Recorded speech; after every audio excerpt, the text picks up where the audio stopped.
Boa noite, a graça e a paz. Deus abençoe a nós todos, tá bom?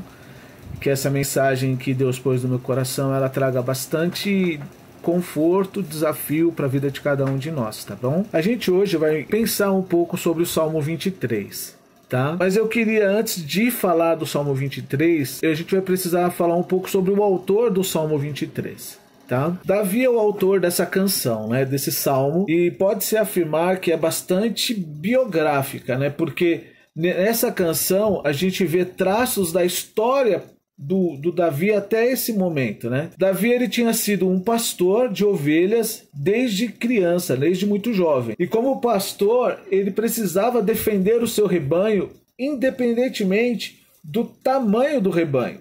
Se ele tinha um baita de um rebanho, assim, com milhares de ovelhas, isso não fazia nenhuma diferença, ou se ele tinha 3 ou 4. Ele tinha que defender do mesmo jeito. Como pastor, né, ele tinha que enfrentar pelo menos 3 perigos, né? 3 problemas eram muito comuns na vida de um pastor, né? O primeiro problema é os animais predadores. Né? Então, assim, eu não sei se todo mundo se lembra, né? Mas a gente acha que leão é um animal exclusivo da África, mas não. O leão era um animal que estava em todos os lugares.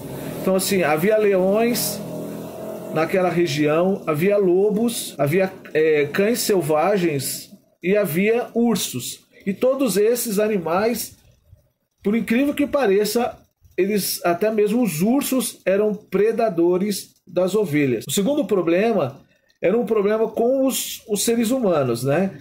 Que eram os ladrões. E o terceiro problema eram as próprias ovelhas, porque elas eram fujonas muitas vezes e elas acabavam se perdendo. Então, assim, um bom pastor ele devia estar muito bem preparado para lidar com todos esses fatores complicadores. E para a gente entender o Salmo 23, eu gostaria que a gente trouxesse à luz um pouco da própria história, então, da caminhada de Davi, da construção de um Davi que era discípulo de Deus. Aqui, então, o título para a gente meditar nessa noite é o Salmo 23, uma canção de discipulado e de fé.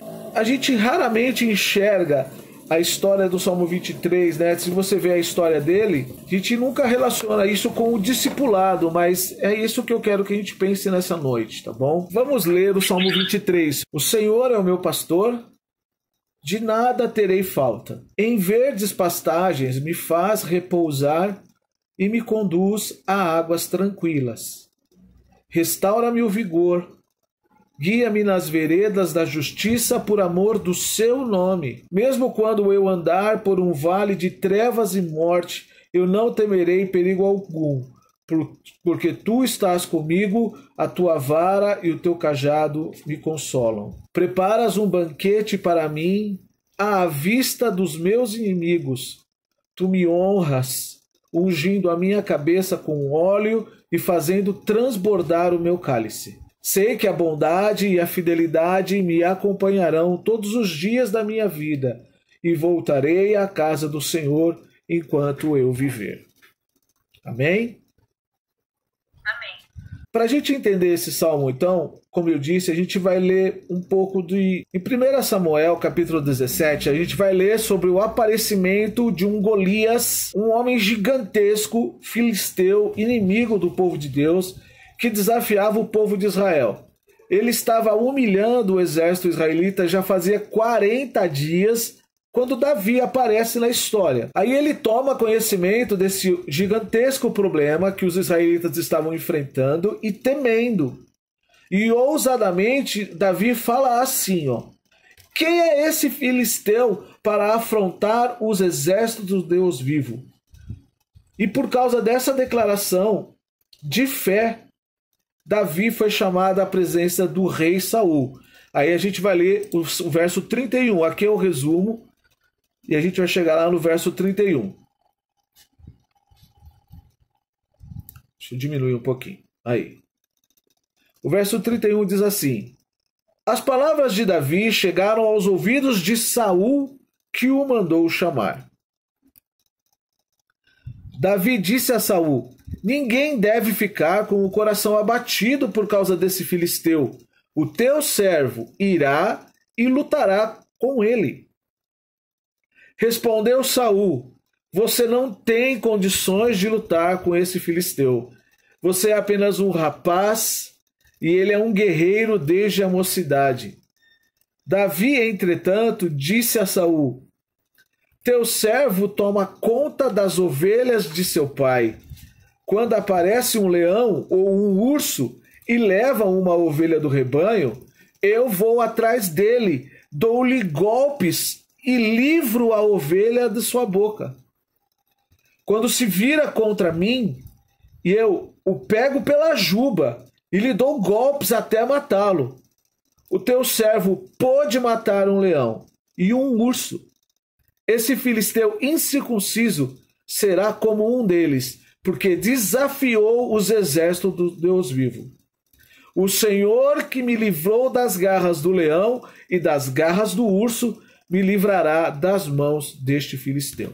Na fala do rei Saul, lá nesse verso, a gente vê lá no verso 31, na verdade, verso 33, ele fala assim: tu não poderás ir contra esse filisteu para lutar contra ele, porque não passas de um menino, de um rapaz, de uma criança, e ele é um guerreiro desde a sua juventude. O que a gente vê aí? A gente vê apenas a fala de uma pessoa que é seguidora de Deus. Uma pessoa que, no máximo, é fã de Deus. Um admirador. Porque ele sabe que Deus existe. Ele sabe que Deus é poderoso. Mas ele não deixa que isso tome conta do interior dele. Na resposta do Davi, a gente vê exatamente o que um discípulo de Deus falaria. Alguém que foi treinado no caminho da fé. Um homem que viveu cada um dos seus dias na dependência do Senhor. Um discípulo treinado e aprimorado por Deus. É isso que Davi é. Olha o que ele fala. Javé, o Senhor, ele me livrou das garras do leão e me livrou das garras do urso. Também me livrará das mãos desse filisteu. Então a gente vê aí uma declaração de um homem que é treinado no caminho da fé. Um homem treinado no caminho da dependência de Deus. Para ele chegar a escrever o Salmo 23, ele precisou lutar contra leões. Precisou enfrentar ursos. E ele precisou enfrentar um desafio bastante grande, que se chamava Golias. O texto de 1 Samuel 17, ele continua. E a gente vai ler. Ó, e o verso 38 diz assim: diante disso, disse Saul a Davi: então vá e que o Senhor esteja com você. Saul vestiu Davi com a sua própria túnica, colocou-lhe uma armadura e lhe pôs um capacete de bronze na cabeça. Davi prendeu sua espada sobre a túnica e tentou andar, pois não estava acostumado com aquilo. E disse a Saul: não consigo andar com isso, porque eu não estou acostumado. Então tirou tudo aquilo e em seguida pegou o seu cajado, escolheu no riacho 5 pedras lisas, colocou-as na bolsa, isto é, no seu alforje de pastor, e com a sua tiradeira na mão, aproximou-se do filisteu. Então até esse pedaço aqui a gente vê que a armadura de defesa humana de Saul era muito pesada para Davi, porque eram simplesmente as práticas humanas, as estratégias impostas pelos homens, por tradições, pelas escolas de guerra.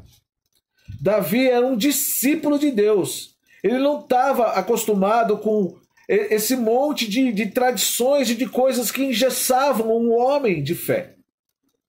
Ele era um homem treinado por Deus. Ele não se sentia livre. Muito pelo contrário, ele se sentia amarrado, preso, não tinha agilidade. Ele era incapaz de agir como ele tinha sido treinado. Então, imediatamente, ele se desembaraçou daquilo tudo. Ele tirou tudo aquilo. Ele falou: deixa eu tirar esses embaraços na minha vida. E ele tirou os embaraços e em seguida ele tomou na mão aquilo que ele estava acostumado, o cajado. Escolheu no riacho 5 pedras bem lisas e colocou no seu bornai, que era a sua bolsinha, né? Pegou a tiradeira, que eles chamam de funda, e partiu para cima para encontrar o filisteu. Ele estava muito acostumado com isso. Verso 41. Enquanto isso, o filisteu com o seu escudeiro lá na frente, ele vinha se aproximando de Davi. Olhou para Davi com desprezo, viu que ele era só um rapaz ruivo e de boa aparência. Fez pouco caso dele. Disse ele a Davi: por acaso eu sou um cão para que você venha contra mim com um pedaço de pau? E o filisteu amaldiçoou Davi. Invocou os deuses dele e disse: venha aqui e eu darei a sua carne às aves do céu e aos animais do campo. O inimigo de Davi, no caso Golias, ele zombava dele em alta voz, diante de todo mundo. Ele não poupou insultos. Ele procurava com toda a força paralisar Davi. Toda a força dele, ele queria paralisar Davi. Ele queria que Davi se sentisse completamente dominado pelo medo. Queria que Davi se sentisse: eu sou um cara só bonitinho, mas eu não consigo lutar contra esse homem. Eu não tenho nervos de aço para suportar a pressão desse combate. Talvez o Golias, dentro dos seus insultos, também ficou falando: você não está enfrentando qualquer um. Eu sou Golias. Eu sou um homem que tenho 2,90 metros de altura. Moleque, sai daqui, moleque. Você não vai conseguir nem riscar a minha armadura. Você não vai ser capaz de tocar em mim. Você é fraco. Você não vai aguentar. Sai daqui e vai chorar no colo da mamãe. Talvez ele disse esse tipo de coisa. Sabe, falou assim: você é um cara bonitinho, não tem nem a mão calejada de segurar uma espada. Você não está preparado. Sai, moleque. Davi, porém, disse ao filisteu: você vem contra mim com espada, com lança e com dardos, mas eu vou contra você em nome do Senhor dos Exércitos, o Deus dos Exércitos de Israel, a quem você desafiou. Hoje mesmo o Senhor o entregará nas minhas mãos, eu o matarei, cortarei a sua cabeça. Hoje mesmo darei os cadáveres do exército filisteu às aves do céu e aos animais selvagens. E toda a terra saberá que há Deus em Israel. Todos os que estão aqui saberão que não é por espada ou por lança que o Senhor concede vitória, porque a batalha é do Senhor e ele entregará todos vocês em nossas mãos. Essa resposta de Davi não foi nem um pouco de alguém que estava com medo. Aquele monte de insulto não teve efeito sobre ele. A resposta de Davi é de um verdadeiro discípulo, uma pessoa que é discípula de Deus. Ele não falou assim: eu não estou vindo te enfrentar confiando nas minhas habilidades, nos meus treinamentos, nas minhas armaduras, ou na tradição que eu recebi. Eu estou firme na fé de que os seus ataques a mim, eles não são contra mim, mas sim, eles são contra o Senhor, porque quem me rejeita, rejeita aquele que me enviou. Você lembra que Jesus falou isso? O Senhor vai te humilhar, o Senhor vai mostrar a todos que aqui estão e que não são discípulos, ou pelo menos não estão agindo como discípulos, que só o Senhor é Deus. Só o Senhor é Deus, ele vai te derrotar. Ele nem vai precisar de espada ou de lança humana para fazer isso. Verso 48, olha só, vamos lá. Quando o filisteu começou a vir na direção de Davi, este correu para a linha de batalha para enfrentá-lo. Tirando uma pedra do seu alforje, arremessou-a com a tiradeira e atingiu o filisteu na testa, de tal modo que ela ficou encravada, e ele caiu dando com o rosto no chão. Assim Davi venceu o filisteu com uma atiradeira e uma pedra, sem espada na mão. Derrubou o filisteu e o matou.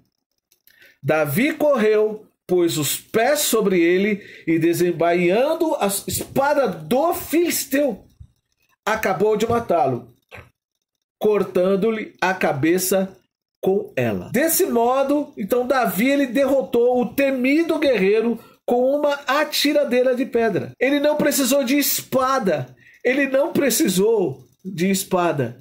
Ele não precisou de lança, ele não precisou de escudo. Ele precisou do Senhor e derrotou aquele homem. Ele confirmou aquilo que ele tinha dito. Ele disse: Deus vai te vencer sem usar espada. Deus usou uma pedra. Davi, ele declara em diversos salmos o seguinte: o Senhor é rocha. E com essa comparação de que o Senhor é rocha, Davi, ele procura dizer muitas vezes que Deus, ele é confiável. Que Deus não tem nenhuma mudança, não tem uma sombra de mudança. Ele é uma pedra. O Senhor, ele é o mesmo ontem, hoje e eternamente. Ele é uma pedra. Olha só. Há inúmeros salmos que a gente pode ler. Bendito seja o Senhor, a minha rocha, que treina as minhas mãos para a guerra e os meus dedos para a batalha. Lembravam-se de que Deus era a sua rocha, de que o Deus Altíssimo era o seu redentor. Somente Ele é a rocha que me salva. Ele é a rocha, Ele é a minha torre alta. Não serei abalado. Tu és a rocha mais alta que eu, Senhor. É lindo você pensar nisso. Jesus falou: a pedra que os construtores rejeitaram tornou-se a pedra principal. Desde a extremidade da terra eu clamo a ti, estando abatido o meu coração. Leva-me para a rocha que é mais alta do que eu, pois tu és o meu refúgio, uma torre forte contra o inimigo. Olha, inúmeros salmos de Davi, ele fala da questão da rocha. Ele sabia quem Deus era. Ele era um discípulo de Deus. Então, assim, a gente vai voltar para o Salmo 23 agora. No Salmo 23, o Senhor é o meu pastor, de nada terei falta. Em verdes pastagens me faz repousar e me conduz a águas tranquilas. Restaura-me o vigor, guia-me nas veredas da justiça por amor do seu nome. De que uma ovelha precisa? Bom, assim, nesses versos de 1 a 3 que a gente leu, eles falam de provisão. Eles falam do cuidado do dia a dia. Eles falam do sustento, tanto físico quanto emocional. Porque as ovelhas, vocês sabem, elas são indefesas. Elas não sabem se defender. Então, assim, elas não podem comer em qualquer lugar. Elas não podem beber em qualquer lugar, porque elas são indefesas. Elas precisam de uma vegetação macia, precisam de águas calmas. Não pode ir lá no beira do rio. Tem que ser um lugar calmo, uma lagoa, uma poça grande, uma coisa em que ela possa chegar e beber tranquilamente. Lagoas de águas calmas. Em busca desse tipo de necessidade, né? O pastor, muitas vezes, ele anda quilômetros com essas ovelhas. Elas atrás dele, porque ele precisa suprir isso. Enquanto elas estão comendo e bebendo e se recuperam da jornada. Então o pastor, ele fica atento ali aos perigos, ele não fica descansando, ele está sempre atento. Nada pode acontecer de repentino, nada pode ser de sobressalto. As coisas têm que estar exatamente no controle desse pastor. Tudo tem que estar debaixo da vista dele. Então a primeira coisa que a gente aprende no Salmo 23, versículo de 1, 2, 3, e que tem a ver com o discipulado, é o seguinte, meus irmãos. Somente discípulos de Deus, de Jesus, podem crer que Ele, que é o bom pastor, já providenciou tudo de que nós precisamos. Jesus sabe que eu e você precisamos de pão de cada dia. E a gente precisa de um pão eterno também. Olha só o que Jesus disse. Eu sou o pão da vida. João 6,48. Jesus sabe que eu e você precisamos de água como ovelhas. Então, e de uma água calma. Olha o que ele disse. No último dia, o grande dia da festa, Jesus colocou-se em pé.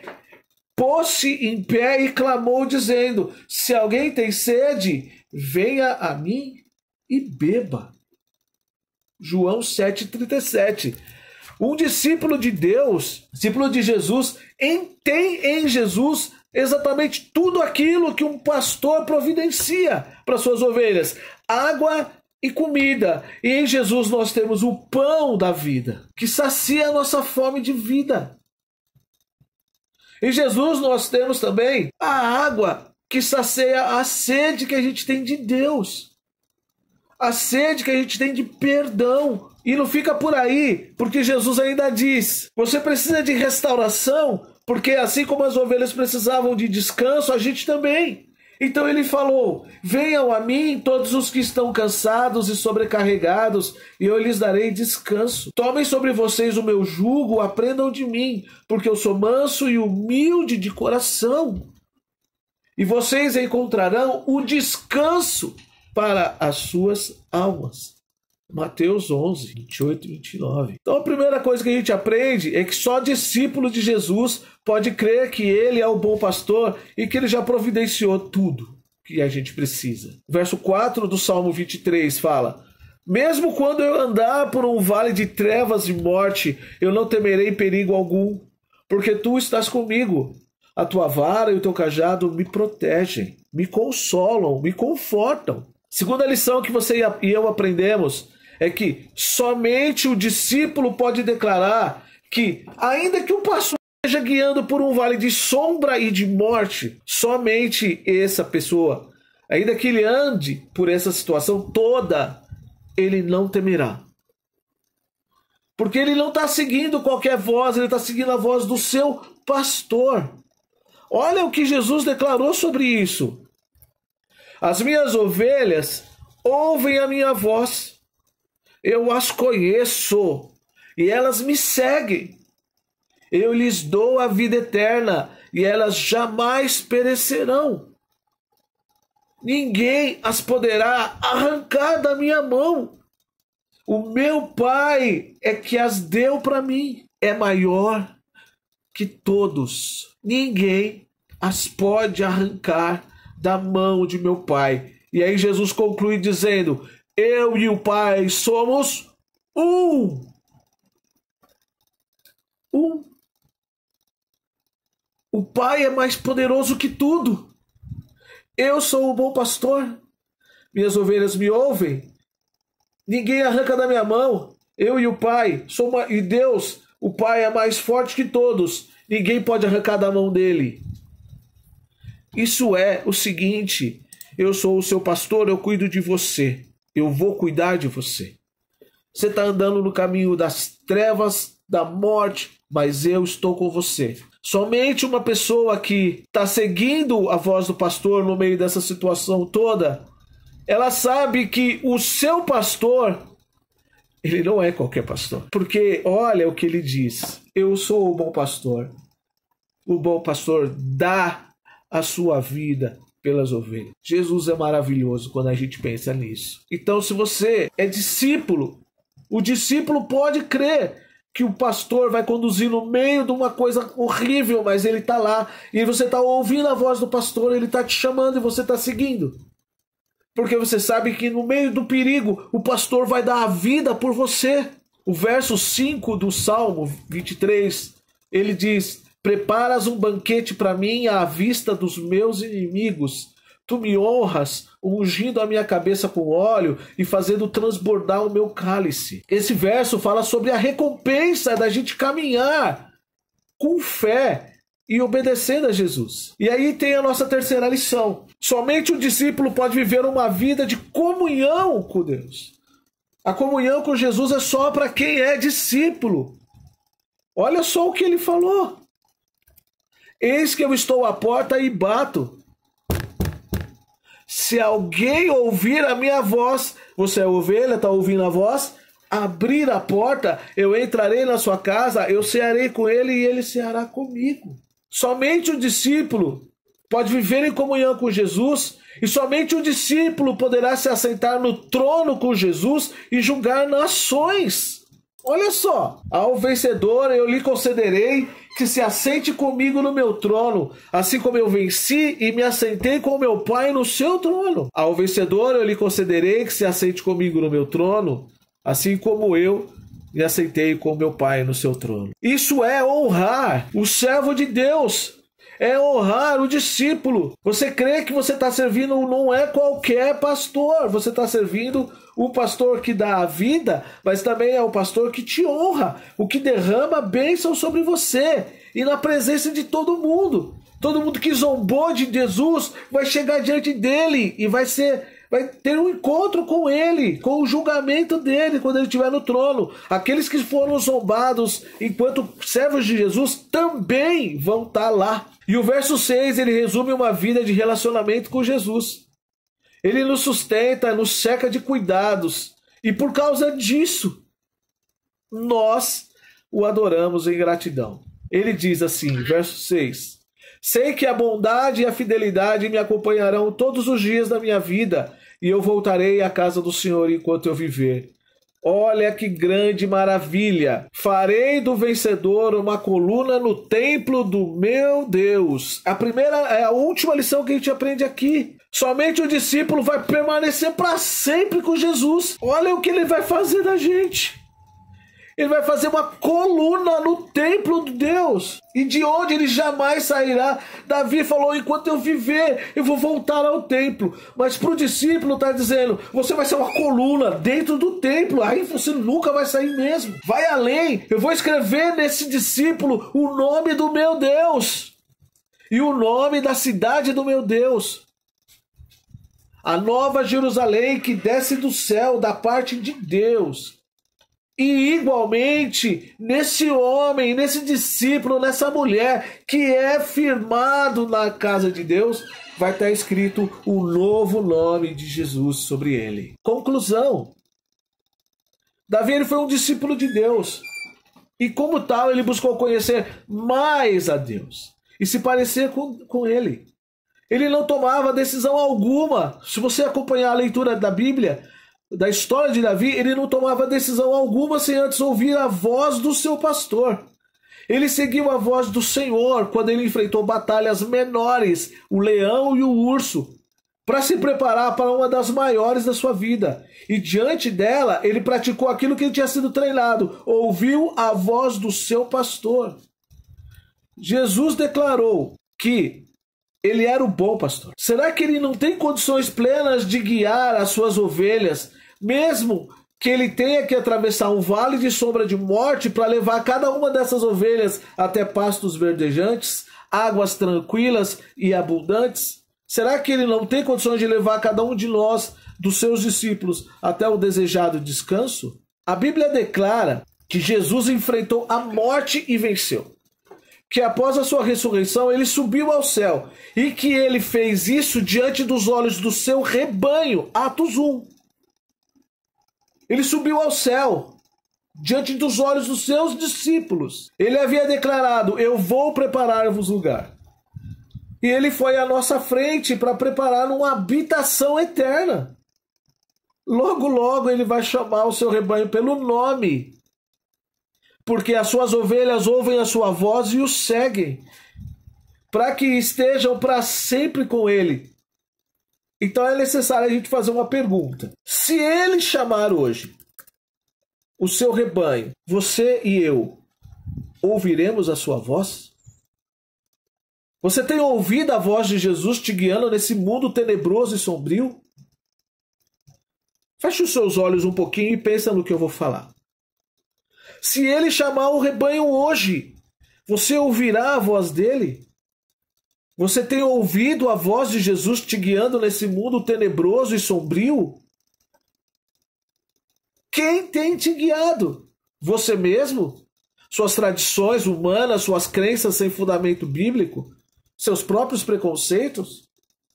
Eu não estou me esquivando aqui dessas perguntas, porque elas também são feitas para mim. Você está surdo para a voz de Jesus? Ele fala por meio do Espírito Santo. Você tem ouvido o Espírito Santo? Se você está surdo, eu tenho uma boa notícia. Jesus está clamando: arrependam-se, porque está próximo o reino dos céus. Ele também está convidando. Ouça o convite da voz dele. Digo-lhes a verdade. Eu sou a porta das ovelhas. Todos os que vieram antes de mim eram ladrões e assaltantes, mas as ovelhas não os ouviram. Eu sou a porta. Quem entrar por mim será salvo. Entrará e sairá e encontrará pastagem. A pergunta que sobra para nós é: você quer entrar pela porta? Porque a porta conduz ao caminho do céu. A porta te conduz a ser a coluna no templo de Deus. Te conduz à honra.